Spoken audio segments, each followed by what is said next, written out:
రాయలసీమ కడప నుంచి వచ్చారు. ఎన్టీ రామారావు గారి హయాంలో తెలుగు గంగ ఇలాంటివన్నీ కట్టారు. అంటే ఇప్పుడు మనకు ఉంటాయి ఇవన్నీ కూడా ఆన్ పేపరు, మీకు సెంట్రల్ వాటర్ కమిషను ఇవన్నీ కావాలని అంటారు. కానీ ఆ రోజు తెలుగు గంగ కూడా మీకు అంటే ఏ ప్రాజెక్ట్ తీసుకున్నా, ఇటీవల కూడా ఒక వ్యక్తి అన్నారు, అంటే విద్యాసాగర్ రావు గారు అనుకుంటాం, ఇది తెలంగాణ నీటిపారుదల ఆయన, అంటే పర్మిషన్ లేకపోయినా కూడా ప్రాజెక్టులు చేసేయచ్చు, అది చేయడం అనేది ఆ రోజు రాజశేఖర రెడ్డి గారు చేసినటువంటి మంచి పని అనేది కూడా విద్యాసాగర్ రావు గారు అన్నారు.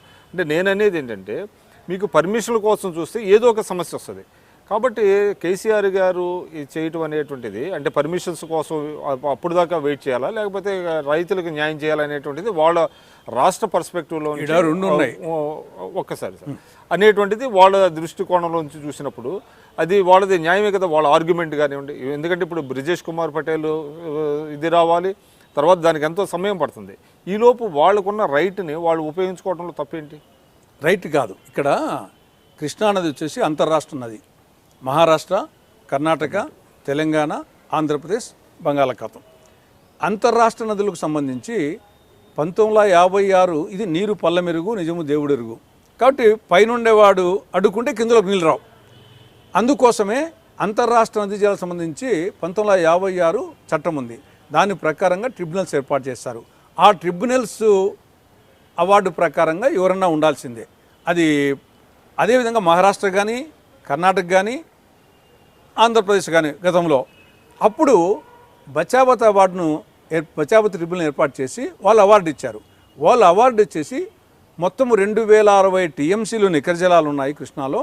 తర్వాత ఒక 70 టీఎంసీలు పునరుత్పత్తి జలాలు ఉంటాయి, రీజనరేషన్ జలాలు. కాబట్టి 2130 టీఎంసీల్లో మహారాష్ట్రకు వచ్చేసి 585 టీఎంసీలు, కర్ణాటక వచ్చేసి 700 సంథింగ్, ఆంధ్రప్రదేశ్కు 811 టీఎంసీలు.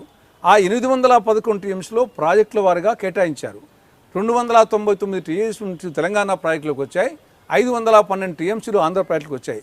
కాబట్టి ఇప్పుడు కృష్ణాకు సంబంధించి నికర జలాలు మిగిలి ఒక చుక్క కూడా లేవు.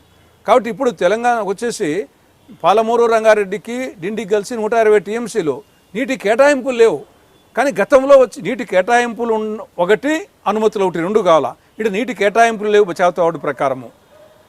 తర్వాత అనుమతులకు సంబంధించి ఇక్కడ బచావత్ అవార్డు ప్రకారము దిగువ రాష్ట్రము 100 సంవత్సరాల్లో 75 సంవత్సరాల పాటు డిపెండబిలిటీ తీసుకుంటారు.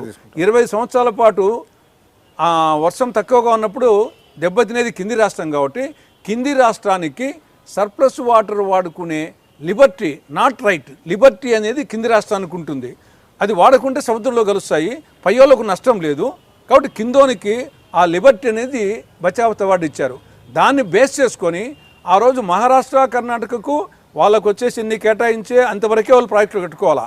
కానీ ఆంధ్రప్రదేశ్ దిగువ రాష్ట్రం కాబట్టి ఆ యొక్క సర్ప్లస్ వాటర్ను దృష్టిలో పెట్టుకొని ఆ రోజు తెలంగాణలో నెట్టెంపాడు కానీ, కల్వకుర్తి కానీ, భీమా కానీ, ఎస్ఎల్బిసి కానీ, జిఎన్ఎస్ఎస్ కానీ, తెలుగంగ కానీ, హెచ్ఎన్ఎస్ఎస్ కానీ, వెలుగొండ కానీ, ఇవన్నీ దిగువ రాష్ట్రానికి ఉండే స్వేచ్ఛ ఆధారంగా అటు తెలంగాణలో ఇటు ఆంధ్రప్రదేశ్లో ఆ యొక్క అనుమతులు కొన్ని ప్రయత్నం చేసుకుంటూ ఏం జరుగుతుందంటారు ఇప్పుడు అంటే తెలంగాణ అయితే దే ఆర్ గోయింగ్ అహెడ్. వాళ్ళు వచ్చేసి అది ఆ డబ్బు వచ్చేసి బూడిదలో పోసిన పన్నీరే. ఖచ్చితంగా ఈరోజు కాకుండా రేపైనా సరే ఇది అపెక్స్ కౌన్సిల్ స్టాప్ చేయక తప్పదు. అపెక్స్ కౌన్సిల్కి వచ్చేసి తెలంగాణ ప్రభుత్వానికి దెబ్బ తగులుతుంది అంటారు, ఎదురు దెబ్బ. వాళ్ళకి ప్రభుత్వానికి కాదు, ప్రజల డబ్బు వేస్ట్ చేస్తున్నారు. కమిషన్లు కొట్టడానికి ఆ ప్రాజెక్టులు పెట్టారు. ఆగిపోతాయి అంటారా? 100% ఆగిపోతుంది. పాలమూరు, రంగారెడ్డి ఇదే ఫెడరల్ వచ్చేసి ఇళ్ల ప్రకారం రేపు కర్ణాటక మా ఇష్టం వచ్చి మేము కట్టుకుంటాము, మహారాష్ట్ర కట్టుకుంటామంటే ముందు తెలంగాణ నీళ్ళు ఎట్లా వస్తాయి వచ్చేసి? అంటే ఎంత టైం పడుతుంది అంటారు?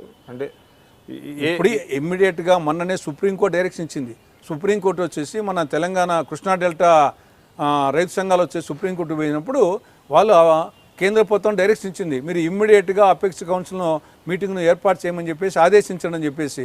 మేము కూడా వచ్చేసి పార్టీ పరంగా ఉమాభారతి గారికి లెటర్ రాసాము. తర్వాత కాంగ్రెస్ పార్టీ మీ ఎయిమ్ 2019లో మళ్ళీ తిరిగి అధికారంలోకి రావటం. ఇప్పుడు నేషనల్ లెవెల్లో చూసినా కూడా, రాష్ట్రంలో చూసినా కూడా కాంగ్రెస్ పార్టీ పరిస్థితి చాలా దయనీయంగా ఉంది. మొన్న ఇటీవలగా జరిగినటువంటి కొన్ని రాష్ట్రాల ఎన్నికలు చూసాం మనం. తమిళనాడు కానివ్వండి, కేరళ కానివ్వండి, వెస్ట్ బెంగాల్ కానివ్వండి. జాతీయ స్థాయిలో కూడా సోనియా గాంధీ గారికి అనారోగ్య పరిస్థితులు, తర్వాత రాహుల్ గాంధీ గారు ఒక రిలక్టెంట్ పొలిటీషియన్గా అంటే కాసేపు రాజకీయాల మీద కాసేపు ఆయన విదేశాలు వెళ్ళటం, ఇవన్నీ కూడా కొంత విమర్శలు వస్తున్నాయి, విత్ ఇన్ ది పార్టీ విమర్శలు వస్తున్నాయి. అంటే కాంగ్రెస్ ఇంకొక పక్కన ఏంటంటే జాతీయ పార్టీల శకం ముగిసిపోయింది,